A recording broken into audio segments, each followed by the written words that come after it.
Cryptic codes, threatening notes, romantic rendezvous gone wrong.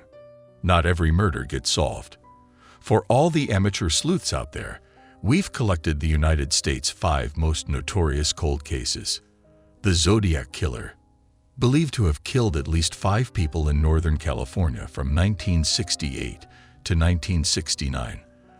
The Zodiac Killer has remained unknown since his first murders, the shooting of a teenage couple.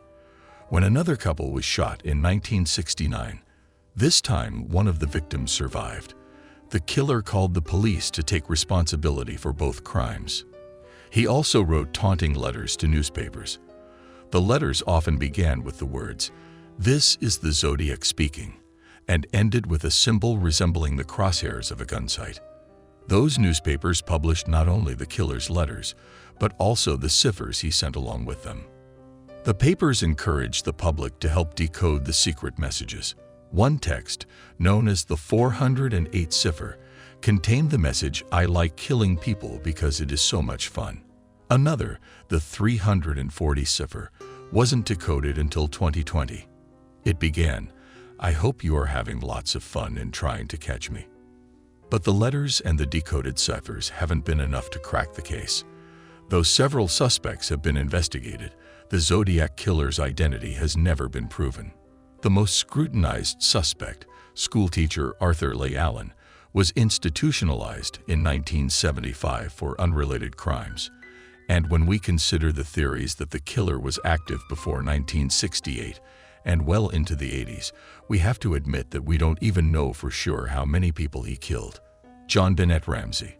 No suspects have ever been arrested for the murder of JonBenét Ramsey, a 6-year-old beauty pageant winner found dead in the basement of her family's Boulder, Colorado, home on December 26, 1996.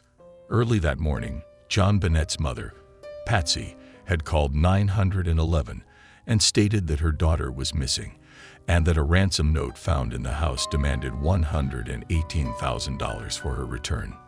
A few hours later, though, the family and the police discovered that JonBenét had never actually left the house. When prompted to conduct a second search of the house, her father, John, found her body in the basement. She'd been bound and gagged and killed with a blow to the head and a garrote fashioned from one of Patsy's paintbrushes and a length of cord. Investigators later revealed that JonBenét had also been sexually assaulted. Suspects soon emerged, including a random intruder, a family friend who had dressed as Santa Claus for the Ramseys' Christmas parties, JonBenét's parents, and her 9-year-old brother, Burke. One reason the case remains in the public imagination is that much of the investigation was bungled. Soon after the police first arrived at the Ramsey home, before it could be thoroughly combed for physical evidence, friends of the Ramseys arrived to show support for the family, and the police allowed them to traverse the house freely. Some of the friends even helped Patsy clean the kitchen. If conclusive physical evidence had existed, it was almost immediately destroyed. The Black Dahlia. On January 15, 1947, 22-year-old Elizabeth Short was found dead in residential Los Angeles. Her body was so mutilated that the woman who discovered it, a mother on a walk with her young daughter, thought she had stumbled upon a mannequin. The case was an immediate sensation.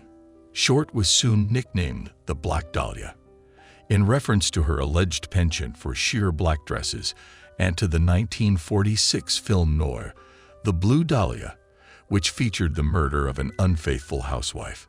Short was characterized as a flighty party girl with a record of underage drinking. Apparently, developing a catalog of a young woman's exploits was more exciting than mourning her loss. Letters the alleged killer sent to the police only exacerbated the media frenzy. Ever since Short's murder was deemed a cold case, amateur sleuths have presented their own solutions. One former police detective publicly accused his late father of the murder, inspiring the TV miniseries I Am the Night. A British researcher suggested that California police had conspired with the killer.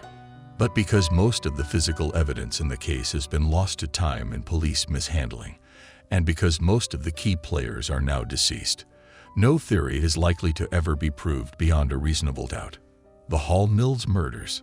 The murders of a pastor and a choir singer on a makeshift lover's lane shocked a small town and brought forth rampant accusations, inconsistent witness testimony, and more than one false confession. The year was 1922, and New Brunswick, New Jersey.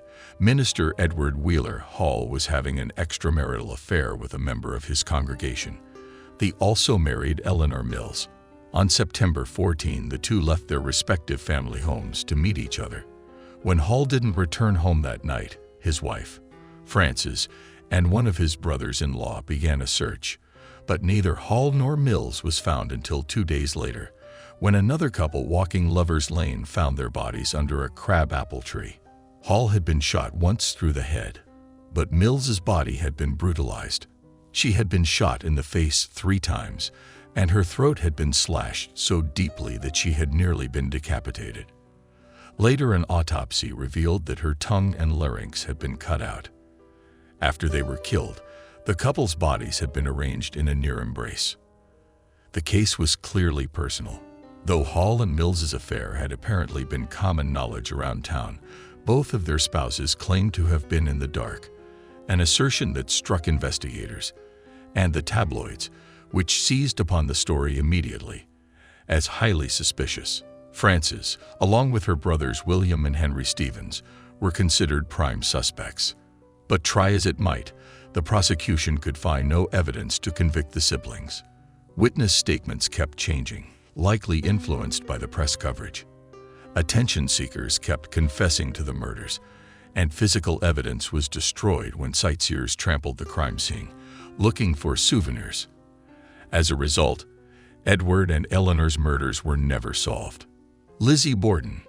Lizzie Borden took an axe and gave her mother 40 whacks, and when she saw what she had done, she gave her father 41. The famous rhyme makes it seem as if there has never been any doubt as to whether Lizzie Borden killed her father and stepmother on August 4, 1892. Officially, though, the identity of the murderer remains a mystery. Lizzie and a maid, Bridget Sullivan, were alone in the Borden house with Mr. and Mrs. Borden when Lizzie, according to her testimony, discovered her father dead. He had been repeatedly struck in the head with a blunt instrument. Upstairs, she found the body of her stepmother. Initially, the evidence against Lizzie looked damning. She had recently attempted to purchase prussic acid, a poison, and was alleged to have burned a dress in the stove. What's more, Sullivan, her suspected accomplice, was seen on the evening of August 4 carrying a parcel out of the house. But at Lizzie's trial in 1893, the court determined that all that evidence was merely circumstantial. Lizzie wasn't convicted, and no other suspects were ever arrested.